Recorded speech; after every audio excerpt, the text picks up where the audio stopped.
आदरणीय दादांच्या पश्चात पुण्यश्लोक अहिल्यादेवी होळकर यांचा जीवनपट माझ्यासाठी आदर्श दीपस्तंभासारखा कार्य करत आहे. वंदन करण्याचा योग येणं हे मी माझं भाग्य समजते.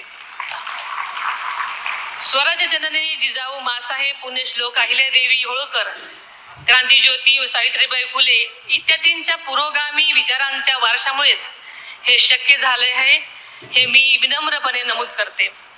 आदरणीय दादांच्या पश्चात पुण्यश्लोक अहिल्यादेवी होळकर यांचा जीवनपट माझ्यासाठी आदर्श दीपस्तंभासारखा कार्य करत आहे.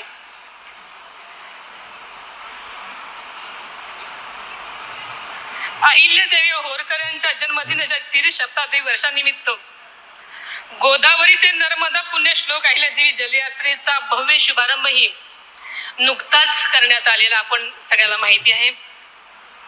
पुण्यश्लोक अहिल्यादेवी यांचे विचार, त्यांचा वारसा आणि विकास ही त्रिसूत्री मंत्र घेऊनच मी ही यात्रा सुरू झालेली आहे.